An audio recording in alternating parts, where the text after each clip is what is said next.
All right, in this blue light hotspot, we're going to be talking about the Mississippi River that's located in the United States.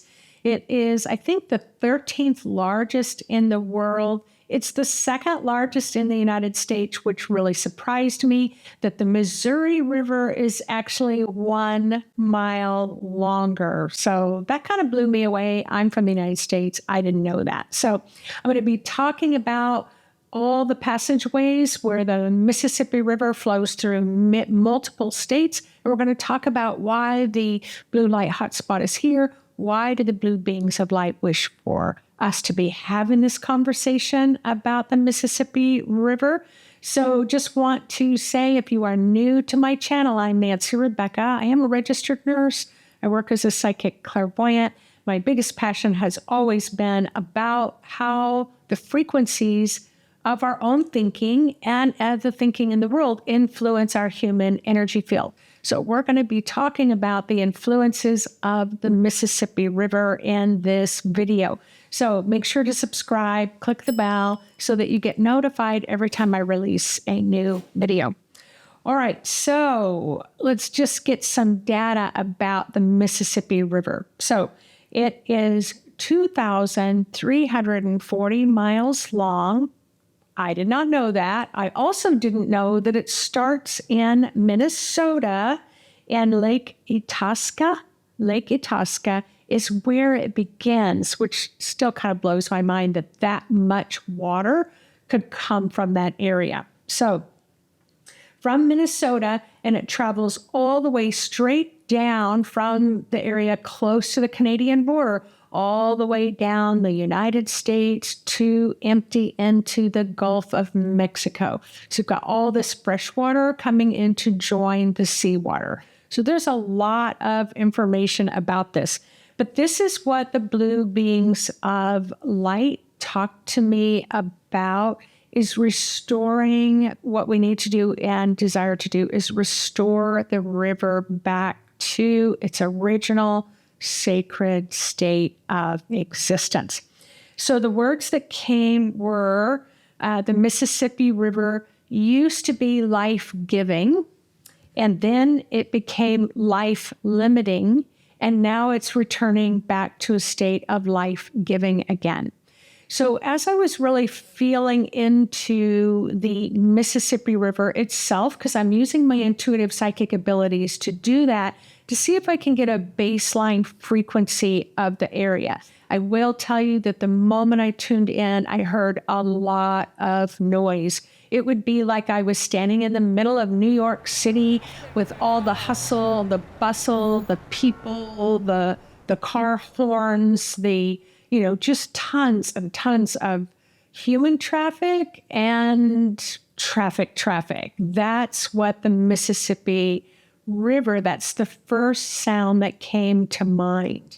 And then I felt kind of this stomach upset, this stomach churning, like I had just eaten some bad food that upset my stomach, or my digestion was off. So there was a lot of that type of feeling as well. When I was kind of looking at using my clairvoyance to see the frequency of the Mississippi River, there's a lot of, we'll say, lack of clarity. So it was kind of mucky, muddy, as rivers can be, right? They're constantly in motion. They're constantly churning up the mud. So that's not unusual. And then the knowingness was, as I tuned into the blue beings of light, they said, the Mississippi River really needs to return to its original state of sacredness. Now, I always talk about the way the blue beings of light come in, they want to talk about the original frequency.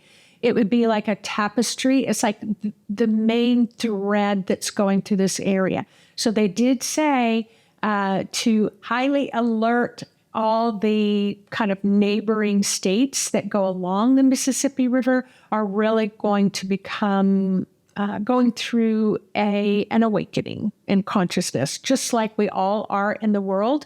But there's a difference in this type of awakening that has more to do with the frequencies of water. Now, if you've never heard of Dr. Masaru Emoto, Dr. Masaru Emoto did put out a couple of books about the study of water. So I highly recommend, you can look at videos if you're not into reading, but his books are amazing. They've got amazing images of water. And so basically what he did was he would take a beaker of water and he would tape the word hate on that beaker of water. And then he would take a beaker of water and he would tape the word love. Just hate and love frequencies. It isn't like he tried to supercharge it with hate or supercharge it with love. It was just the simple words. And then he took a little sample of each, he froze it, and then he would place it under a microscope to see how the crystals, the ice crystals formed. Now, on the hate one, yeah, it's pretty ugly. I'll just say that. It cannot form into a site of beauty. But the one under love had these beautiful, very light crystalline structures that really were community forming, and the one of hate was community breaking. All right? So Masaru Emoto did pass away, although his work has not died because it has been, many people have taken up the mantle of that. And you can do it too. And the person you would want to connect with, I'm sure that there's many awesome people out there, and I do not want to disrespect anybody who's doing great work around this, but of the name Veda Austin. So I heard about Veda Austin through Pam Gregory, the astrologer, and really looked at her website. She's also doing incredible, incredible work. I don't know if she has a book, but she definitely has a website. And she's into teaching you how you can do these kind of studies yourself. All right, so let's just kind of move all this aside back to the blue light hotspot of the Mississippi River. So the Mississippi River starts in Minnesota, and that Lake Itasca, it flows through Wisconsin, Iowa, Illinois, Missouri, Arkansas, Tennessee, Louisiana, and Mississippi. So what they're talking about is this, and this is a large body of water. Now, what they were talking about was that this river, they, being the blue light beings, were talking about how even during the Ice Age, this particular river was flowing and flowing deeply under miles of ice. And so it was way down deep, deep, deep in the earth. And as the ice was melting, it just flooded it even more until it could really come to the surface. So the Mississippi River has an enormous ancient influence. It's a survivor and it's a thriver. And so if you can take those frequencies on any of those states that you live in, adjoining areas of land, it's a survivor and a thriver. So that's the frequency that it puts out in the United States in those adjoining states. So there's also, when I looked it up, I was looking at a map, they were talking about the seismic zones, that there are some earthquakes, there's movement in the area, that they've even had a Category 8 earthquake. And I was just like, wow, I live in the Pacific Northwest, so we hear about this all the time, but I didn't know that about your area there. So again, from life-giving to life-limiting to life-giving again. So they were talking about in the ancient days, there were even 100,000 or 5,000 years ago, a lot of people, the indigenous ancient ancestors, our indigenous ancient ancestors, they knew that that river was a sacred living being. So it isn't just water that you drink, that it is a pure consciousness that comes from the galaxy, that comes from the universe, that comes from outer space. So, and it contains within it ancient wisdom since the beginning of time. And so they would treat that as a living spirit. It was like almost like, they could go to give offerings to the river, to ask for blessings, to ask for, abundance of crops, to ask for, to be grateful for all the life-giving ways. And there were many, many, many cultures of people, of indigenous people, that lived all along the borders of the Mississippi River. And so it was known as a very life-giving place. Now what I'm being shown is that flow has been interrupted in a few different places. Again, I don't know. I'm relying on the intuitive archaeologists, and I'm also relying on any historians out there who are familiar with these areas. But they're showing where they kind of these man-made blocks would come. And so they would kind of filter the water this way, or they would filter the water that way. They would draw upon the river to maybe send water out to different states and surrounding area. So there's a lot of man-made, the word that comes is disruptions that interfered with that kind of that galactic flow. So that probably isn't going to change much, probably not in our lifetime, but they still want you to know that its sacred waters are going out everywhere.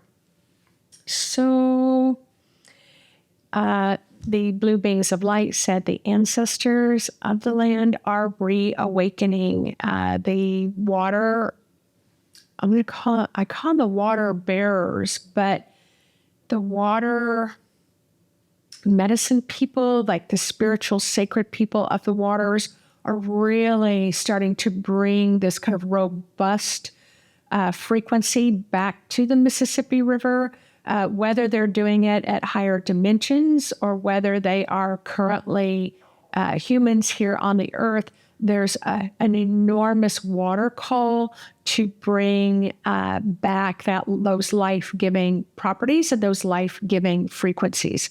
So when they show there is a real depth to the river.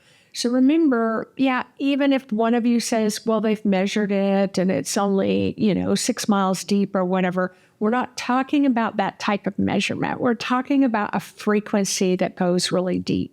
So then I use my clairvoyance to go up by the Minnesota Lake,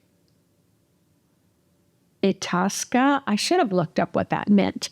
So if anybody knows what that indigenous word means, I would love to know. So when I saw that lake, I also see it's got strong connections further north into Canada. And there's some what I'm seeing is kind of like some cliff walls. I'm seeing large waterfalls coming over, some underground streams that are feeding into this lake. And there's a lot of sacredness that's coming through. It's almost like the water is filtering through these stones, this granite or marble or crystals, and it's being fed into the lake. And then it's being kind of passed or flows all the way down into the Gulf of Mexico. But what's happening is some of its potency can be lost. So again, what it's saying is ancestors of the area are reclaiming the area as highly spiritual and highly sacred. And there will be an educational aspect to this. So we're all going to be educated about just how sacred the water is. And we've already been being educated by that, but it's going to be amplified in a bigger way. So there's an enormous call to heal the Mississippi waters, and that, yes, they're saying, yes, one person can make an enormous difference. So even if you're not connected to any indigenous peoples, even if nobody in your family believes that the waters are sacred, you can still go sit by the water, you can say prayers to the water, you can sing to the water, you can, infuse the water with the blue celestial light or the diamond light or the silver light or whatever cosmic celestial light you are called to do. But so what's happening is we're being asked to really boost the frequency, reawaken the sacred frequency of the Mississippi River so that it can start to heal the surrounding states all the way down. So when I was looking at Minnesota, it's like I can smell the freshness of nature. There's an enormous peace-filled aspect of Minnesota. In Wisconsin, there is more of, I wouldn't say it's kind of like an outline. I wouldn't even say there's a rigidness, but structure. There's this beautiful sacred structure, almost like a crystal. So remember, I talked about hate and I talked about love, but love has a beautiful structure to it where hate is not able to create a structure. And so in Wisconsin, that's what they are able to do, is to help create a little bit of frequency structure. In Iowa, there's this robust golden aspect. It's a real Christ kind of consciousness energy. And there is this very uplifting, very compassionate frequency that's being added to the waters there from Iowa. And Illinois, I can hear that there's a lot of noise in Illinois, but underneath and contrast is this deep, calming peace. So the state of Illinois around the Mississippi River is creating a lot of deep, deep, calming peace, even though there's noise on the top. In Missouri, there is some ancientness. So in Missouri, I can hear the drumming. I can hear the singing of the waters. There is a purity of light that's coming under the frequency of Missouri. So it's bringing a purity. There's almost a neutrality. And it's interesting because, in some aspects in Missouri, it can feel like there isn't neutrality, that there is an imbalance of beliefs or judgments. But underneath is this beautiful, beautiful, balanced sacredness that is being shared with the Mississippi River. Arkansas. So I was just in Arkansas for the solar eclipse. And Arkansas, what I hear is awakening the sleeping giants, awakening the sleeping giants. So there are some ancient cultures that come from the stars that are coming through Arkansas awakening. There seems to be this kind of giant purpose-filled frequency. Just like a giant would make a step by step. It's like I can feel that a purpose-filled frequency coming through from Arkansas that's contributing to the Mississippi River. And then there is Tennessee. What I'm being told is Tennessee, now these are by the blue beings of light, that they are the record keepers, the ancient history of the record keepers. So it's almost like as the Mississippi River started kind of losing its frequency, it's almost like this ancient record-keeping capacity, almost like Akashic records, right, is being stored in Tennessee. And so as the Mississippi River starts to awaken, more of Tennessee will start to awaken those ancient history that has been stored there. And then we have Louisiana. So Louisiana, it's a very community frequency. Often I will say in my videos, we're stronger together than we ever have been apart. There's that sense here when it comes to Louisiana.